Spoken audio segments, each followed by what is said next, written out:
Welcome to another episode of The Strategic Travel Entrepreneur. My name is Rita M. Perez, and I am the Chief Connector here at Take the Helm, and I connect you to some of the best resources out, both in our travel industry and outside of the travel industry, that help empower you to take the helm in your travel businesses. Again, welcome back to the episode. Doing things a little bit differently, obviously, so I don't have the big major intro on there, but let's just dive into this week's episode, and that is all about something that I have been, so this is like a very preliminary, findings of something that I've been trying to take a couple of months to kind of look back and pinpoint, because I think there are, not that I think, I've seen this working with entrepreneurs both inside and outside of the travel industry, and especially inside the travel industry. There are kind of four phases of business that people kind of go through. And those four, I was like, is there a fun acronym that I can create to kind of help people remember this? And the only thing that I can think of is FRIGA, which stands for the initials of each of these four phases. And I'm not even sure if I'm totally sold on that and the names of these four phases. But I would even say that I would break up the four phases into kind of two main phases. And again, kind of bear with me here, because this is I'm trying to develop this. I want to have a webinar at some point to dive in a little bit deeper. So I see the first two phases as kind of startup phases. And I think a lot of us are still in this phase because we've been trying to do things that are on the second level, which I would call the experience level. Because I think all the gurus are telling us to do certain things, but we have not mastered the foundations first. So we're a little bit stuck. Also, we've been living in a pandemic for the past 2 years. And so many of us were moving forward into the more advanced stages of being in this travel business. And now we're finding out that we are still stuck on the startup level.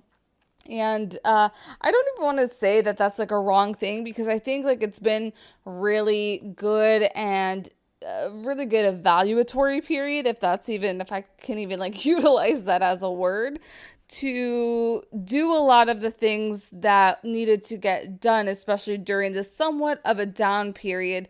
Many of us are still a little bit down, especially with this recent variant. I know for me, December, leaving December, coming into the new year, things were looking really high, really positive, and then Omicron hit us, and now I'm back. Now I'm back down again. I know many of you guys can relate to that. So what are these four phases? So the F, and I have been wondering if I should even make this a phase, but I feel like the F has so many things involved in it, because F, if it's not going to shock you too much, but F stands for foundations. And there are a lot of foundational things that have to happen as we're starting our travel businesses. And I think a lot, because it wasn't taught when I started this travel business in 2010, things like this weren't talked about. We didn't talk about branding. No one mentioned about that. Picking hex codes as your colors and sticking with certain fonts so that everything could be uniform that you put out there. No one talked about that. No one talked about legal agreements like they talk about legal agreements now. No one talked about having certain processes and SOPs so that you can kind of rinse and repeat, which kind of goes into my next phase. But these things weren't widely talked about. And I think a lot of these things people are kind of getting into their bandwidth now as well, the foundational elements. So once you have kind of secured or solidified all or most of your foundational elements, then it's time to do the R. And the R for me, it's a double R, because, the double R, it's the rinse and the repeat phase. I don't think there's any solid word out there that can define this, but this is the rinse and repeat phase. So you move from foundations to rinse and repeat. And rinse and repeat are things that we have to be doing consistently to make sure that we are getting that consistent income. And that means that you are talking to other people about your business. You're trying to get as much exposure to your business so that you have a big group and big pool of people who are interested in your business or know about your business, because they might not immediately utilize you, but they might know somebody else who might be able to utilize your services. That is all what the rinse and repeat is. It's really talking about your business, getting clients, keeping clients, doing it all over again. This rinse and repeat cycle. And I think this is the part that is really missing from the conversation as far as strategies on how you are acquiring these people.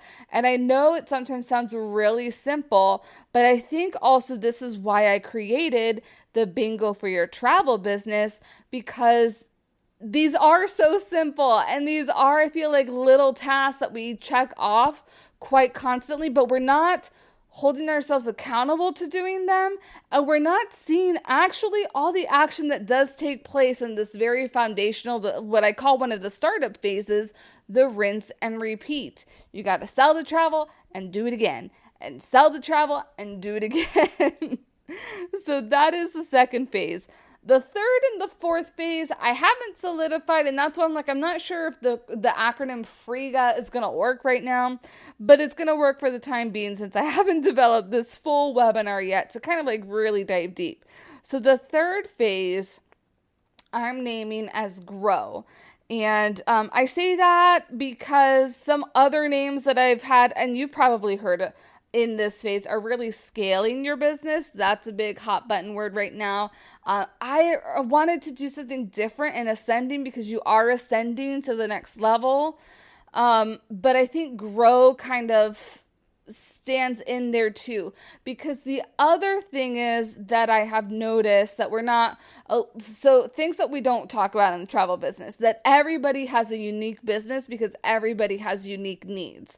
And when I start talking about grow, not everybody is going to need the same tactics to grow like somebody else might, because of those goals and the goals of where somebody wants to be and what they want their life to look like and what kind of income they really need. So, and that's kind of like what I would identify as differences between the first two phases and the second two phases, is that the first two phases, we all have to do the same things to kind of stay in business. But when we're getting to the second two phases, it skews a little bit different. There's some things that we have to do the same, but there's some things that we have to do differently because of how we want our businesses to be. Like maybe we're okay with getting $500 commissions and we want to be working 60 hours a week, but maybe you only want to have 4-figure commissions and you only want to work 30 hours a week. Both of those are okay. If it works in your life, for your family, for whatever you have going on, it is okay. And no one should make you feel like less than or more than because you're doing business one way or the other. So what I see kind of like the key things that are happening in this grow phase is that you're wanting to grow your business a little further, but there's only so much that you can do yourself. And hopefully in that rinse and repeat phase, you have started adding systems to help automate a lot of your processes. And then, so here when you're in your grow phase, you're really thinking a little bit more strategically, and you really have that CEO hat on even more, thinking a little bit more big picture, and you're able to hire on additional help or use additional tools to get you to the next level, and making sure that you're using your time wisely. So moving on to the first phase, I'm calling this right now Ascend. I think this is the Ascend phase, but again, don't hold me to it.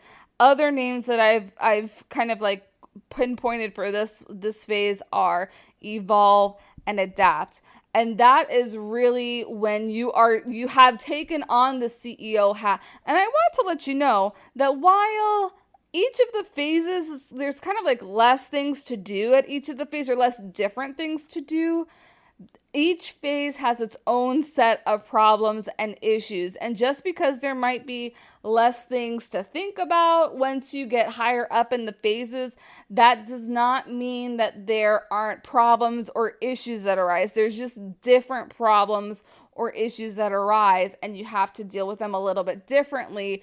But you have the foundations of each step before that helps build and helps you to make decisions as you're like really getting into the CEO role, however that CEO role looks for you. And this means that you're really streamlining a lot of your processes. And this is where I'm like, I have trouble identifying, because I see some people wanting to grow a team and having a large team, but some people in their CEO role, they don't. Like maybe they have an assistant, maybe they don't have an assistant. Maybe they've been able to like grow so lean utilizing automation and processes that they don't need to hire an assistant. Even though I feel like you probably do need to subcontract some items out, even if you do want to be lean and if you don't want too much help or like too much business.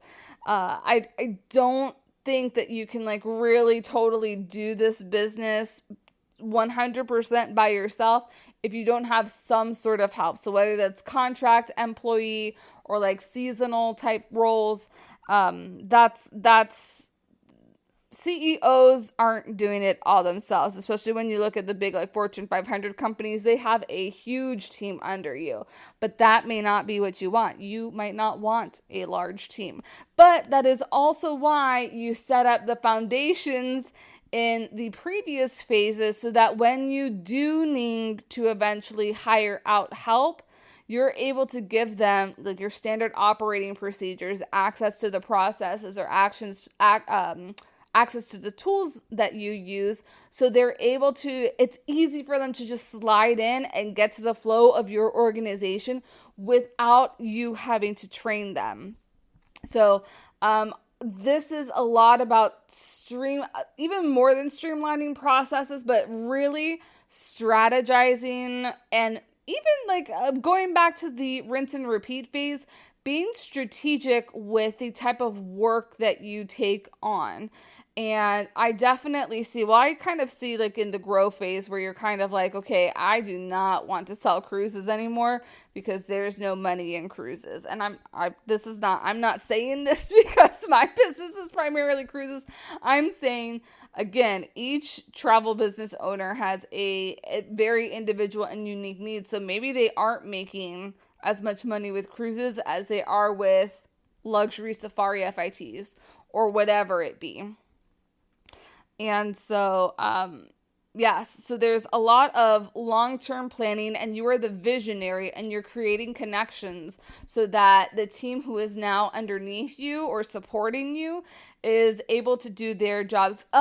So that makes me think also too of somebody that and you may have heard of her. She's huge in like Instagram and YouTube marketing. Her name is Vanessa Lau, and I have been watching Vanessa Lau for a couple of years. Like when she first started to the huge CEO role that she takes on now, and she actually had like a report come out of how things went for her last year. And one of the biggest observations that I took from her, and I think it's hard for us as business owners also to kind of, unless like you've been in the trenches like she has been, to really get this and click. But once you kind of like hear it, it's like, yeah, that does kind of make sense. And she was hiring for roles throughout last year that she didn't need. She thought that she needed. This was part of like her evaluation of how last year went. And it was like client experience roles when she really needed business operations roles. And those business operation roles were going to free up more of her time than a role similar to what client experience is. And her kind of perspective on that is that as the CEO, she needs people on her team that she can rely on to make decisions who really are experts in their individual fields. And so she had to let go of a couple people in this client experience so that she could get stronger people to help her even move forward and revolutionize her business. And I just think of that, and I it was like, wow, it was very impactful for me. That has been both on like working on corporate side, but also being an entrepreneur, that as a business owner, she was able to identify too that the people she needed on her team were smarter than what she is in the aspects that she needed help with. And she owned that, and she was totally comfortable hiring people with those skills necessary because she could no longer spend time on those tasks, because those tasks were getting her mind and her focus away from where it really needed to be focused, which is meeting new people to see what things that they can try out for the future that would be beneficial for the business and moving her business forward and keeping the momentum up in her business. So, and that's where I say each phase is going to need, I'd say, even like a different mindset, but there are different problems that come with each phase, and you have to be prepared for it, one, by making sure all the foundations of each phase is taken care of, so that as you're moving along, it's a little bit easier for you to identify this. And not saying that it's going to be like totally smooth sailing, but you just have put, it's kind of like what the cruise lines are doing now to help combat COVID on their ships. They're putting in lots of barriers so that it doesn't happen. It doesn't mean it's not ever going to happen, but they're putting lots of barriers, and that's what setting yourself up for success on each of the phases kind of means and signifies to me. So again, we're going with FRIGA as the acronym for the phases of your travel business. And that's foundations, rinse and repeat, grow, and ascend. So I have very specific tasks that go along with each one of these. And I want to solidify this so I can put on a webinar, present the information of kind of like what I've noticed are common things that happen at each of the phases when I look at business owners who are each in each of these different phases, and kind of what happens, because I want to unlock that. I feel like a lot of this business, we're so like hush hush, like, oh, I don't want them taking what I'm doing, or I don't want them to have the edge on what I'm doing. And I can see that being like happening for certain things, but I feel like sharing this information with everyone just helps us as a travel industry just become better and stronger, and helps us really fight together when we are getting that constant negative media attention. And hopefully this helps you also take a look at some of the processes and how you're running your business, and you can start tweaking based on what you need the most. So if it is that you really need clients because you really need to be making money, maybe you're not so much focused on documenting your processes right now. Or maybe you've decided to take this month off, like I know many travel advisors have. And so you're not focused on getting clients right now. So you do need to focus on solidifying your processes so that when you do like kind of put your open sign back on, you're ready and rinsing and repeating there. I think rinse and repeat really is my favorite phase, just because it is so foundational, and you just got to do it. You just got to meet people, tell them about your business, start selling travel, do it again. Make sure you're taking care of them, do it again. So I think rinse and repeat is definitely a favorite. But let me know, what do you think of these phases? Do you think I've kind of like pinpointed some accuracies? Would you say that there's some discrepancies? to these 4 phases: foundations, rinse and repeat, grow, and ascend. Would you add a 5th? I don't think I would add a 5th phase, to be quite honest. I have thought of foundations being like a pre-phase, but again, I think there's so much stuff that has to be done in foundations that I think it really is a solid phase in itself. And that's if you are looking for some of the things that have to be done in these phases, that is why I created the collaborative. It is a monthly program. I get a bingo board set up for you, and we play bingo for our travel business. And that means that we have a bingo board with actions that should be happening every month. It doesn't mean you should be doing all of these actions, but it gives you kind of like a nice solid target for where you should be going. So I give away monthly prizes if you get at least 1 bingo a month, and then you're entered for an extra drawing if you're sharing something that you took action on that was really helpful and you think other travel business owners should know about. So if you are interested in getting like right now actions that you should be taking in your travel business, please, this is your invitation to join us inside of the Take the Helm Collaborative. The information will be in the show notes so that you can join, and it is just $11 a month because I know times are tough, one, and I know you need to be making other investments in your travel business. So I wanted this to be super low cost, get you holding yourself accountable, get you like even tracking some of the things that you're doing, and really focusing on doing that rinse and repeat consistently in your business, but also, having fun and collaborating with other people in our travel businesses. So that is everything that the collaborative is about. If you have any questions, please don't hesitate to send them my way.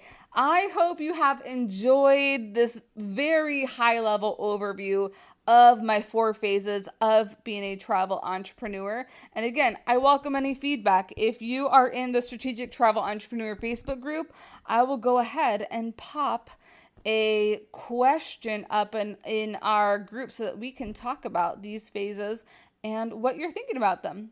Alrighty, you guys have a wonderful week. If you are new here, please make sure to subscribe. If you have enjoyed listening to the podcast, please make sure to give us a rating and review on Apple Podcasts. And have a fantabulous week no matter what you're taking action on.